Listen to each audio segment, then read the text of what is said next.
back. No, nigga, I'm a pimp named Slick Back. Pimp named Slick Back.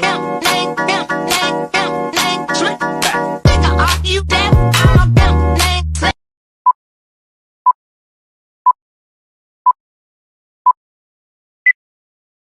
A few moments later. Assalamualaikum warahmatullahi wabarakatuh. Nama saya Ridho Dinda Islamiani. Di sini saya akan menjelaskan materi konstitusi yang telah saya pelajari selama ini. Adapun beberapa materi yang akan saya jelaskan.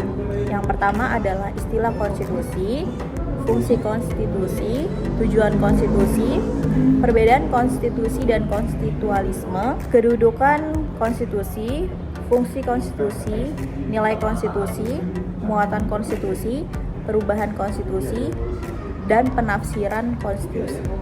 Jadi istilah konstitusi itu berasal dari bahasa Prancis constituer yang berarti pembentukan.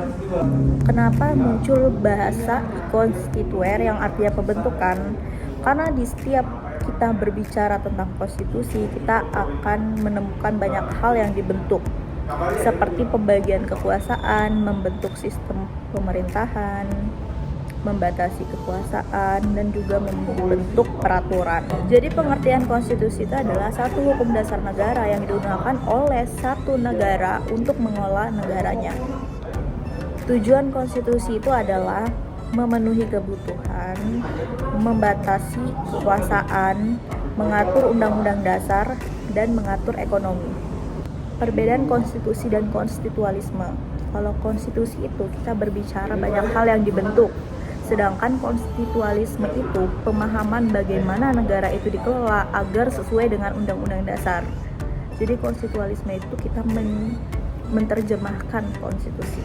Selanjutnya adalah kedudukan konstitusi, mengatur tentang batas wewenang penguasa atau kekuasaan, menjamin hak-hak rakyat, mengatur jalannya pemerintahan, dan juga menjamin adanya konsolidasi. Fungsi konstitusi itu ada 3. Yang pertama adalah penentu dan pembatas organ kekuasaan negara. Yang kedua adalah fungsi pengatur dan penghubung organ kekuasaan negara. Yang ketiga adalah mengatur antar organ negara dengan warga negara. Jadi nilai konstitusi itu ada 3. Yang pertama adalah nilai normatif, di mana di dalamnya itu mampu untuk diimplementasikan atau diterjemahkan. Yang kedua nilai nominal, di mana di dalamnya tidak mampu untuk diimplementasikan. Yang ketiga adalah semantik, itu hanya pajangan, tidak bisa sama sekali diterjemahkan. Jadi muatan konstitusi itu adalah teori pembagian pada kekuasaan eksekutif, legislatif, dan juga yudikatif.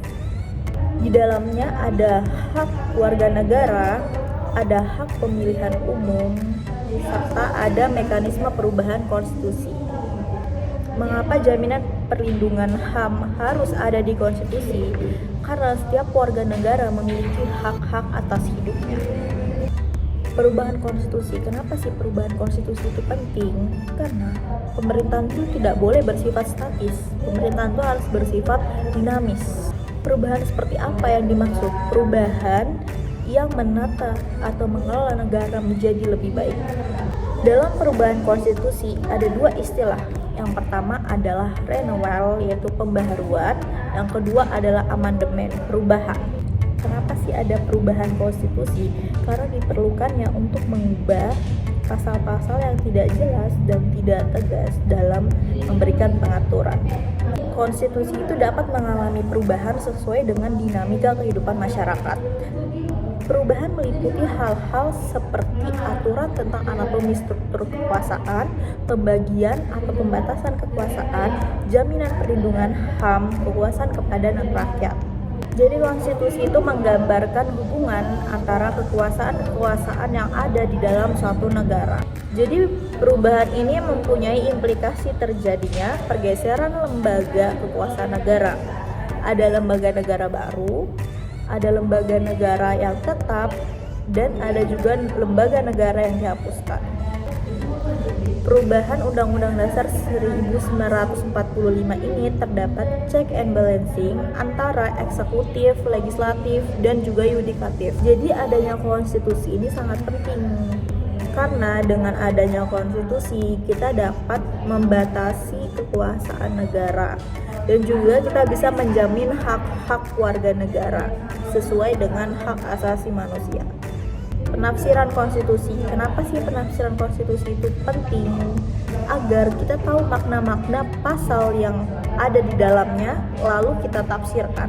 Jadi penafsiran konstitusi itu ada 7. Yang pertama adalah penafsiran tekstual, doktrinal, historis, prudensial, struktural, etikal, sama responsif.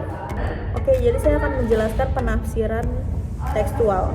Jadi penafsiran tekstual itu adalah menafsirkan kata-kata yang ada di dalam konstitusi. Penafsiran doktrinal itu melihat dari para ahli, para pakar, para doktrin. Kalau misalnya penafsiran historis itu melihat pada perkembangan atau sejarah konstitusi. Penafsiran prudensial ini melihat keuntungan pada pasal-pasal untuk kedepannya. Penafsiran struktural itu melihat pada lembaga-lembaga. Penafsiran etika ini melihat kepada etika dan nilai moral. Penafsiran responsif ini terlihat dari responnya. Dalam konstitusi terdapat 2 kata. Yang pertama originalisme, menafsirkan makna asli, tidak boleh diperluas. Yang kedua non-originalisme, artinya boleh memperluas makna-makna yang ada di dalam konstitusi. Sekian penjelasan materi konstitusi dari saya. Kurang lebihnya mohon maaf. Assalamualaikum warahmatullahi wabarakatuh.